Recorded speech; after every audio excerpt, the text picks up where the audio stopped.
wakili owuoyo kuom wacha revolutionary leader miluongo ni Mao, kendo wacho ni kapok ing'amo dhogi, Mao nowacho ni kapok ing'amo dhogi kendo iwuoyo nyaka itim nonro matut mondo ing'e ni gimiwacho no ni kare. Gimowacho no ni kare kaka en.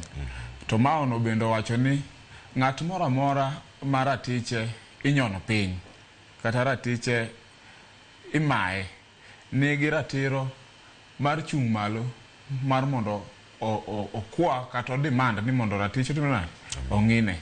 Koro kadhi e penjo mari, bang' ka nwaseng'anyo nitiere weche moko mane olokore.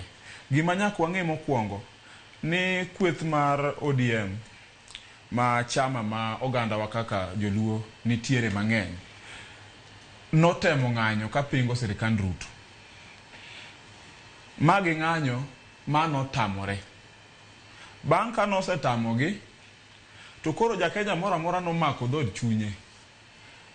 Ka jakenya nono ni yawa, ka gini otamo nyaka Raila ma ng'anyo ga ma mose, ng'ani chal ni notia tia nyaka chieng' mane to ene mano weloch. Ng'ani chal ni biro hinyo ahinya ma gima ibitime onge. Jo Kenya no chunygi ne lit ka ging'iyo koro kaka itimo gik moko gi thuon. Omiyo nyithindo Gen Z nowuok oko. Gik mane waywago mondo mi okonywa godo kata gik mane hinyo japiny, President nochako maber kowacho ni ogolo oko kendo kodhi kete chik finance bill mano kadh gi wich tekono. Kendo no oriembo oko cabinet mare. To jok mano riembogo king'iyo matut, iyudo ka jok mano riembogo to kende jok ma pod ni ang'o ni e cabinet kanyo. Iyudo ka nitiere mana lokruok moko matin emogol, lakini joka kato pod ni ang'o pod oduogi aduoga kata obedo no owelegi kendo tergi e ministry mamoko, lakini pod gina ng'ono gina joka. Koro president nochako maber, lakini e chakone maber no pod odhi mbele gi wich teko cha, nikech ichako igolo iwacho ni agwanda ka okoromo kata jopiny no neno agwanda okoromo bedo sura mar presidency ma Kenya e cabinet. To kendo agwanda no emo kendo wachak wanene kendo ka ikore wile ka ne en sport kore wile kendo itere e cabinet machielo. Ngiso ni nigole to kin gi chuny mamor mar gole, pod ing'iyo kumidwa timona kumidwa kete.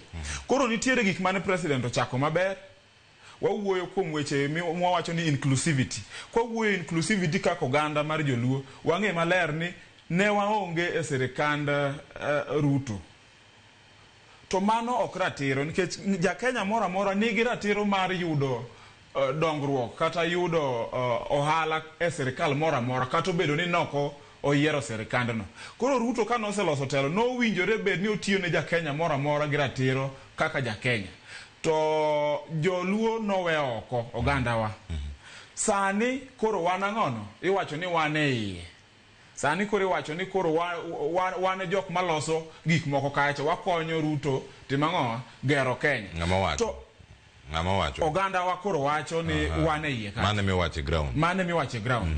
To gima penjo ni ya ber wan e iye. But at what cost? Nikech wan oganda mwasebedo kwa gore ne ratiro mag ogendni. Wasebedo kwa ywak ni sirikal otine Kenya kumora mora. Koro seche ma wan e iye ni to oganda moro to ni oko to ni koro wanyierogi. Kendo wawacho ni sirikal manuketo ni wadhi duoke gi thuon 2027 nikech une manomiyo wago to koro wan e iye. Penjo na en niya, kata ka waduoke to kwaloso gik maricho richo manie iye gi. Kopo ne ok wadhi bedo e iye bang' kwaseduoke 2027, waduoko kendo duoge ndara. Koro nyakwa nen matut kaka oganda. Wan e iye, wan gi a better opportunity mag influencing decisions kachacha mondo ratiro mane wagore ne kaka oganda ong'i ne jakenya mora mora moko chuno ni nyaka ibede sirikal koka ng'iyi. Erokamano.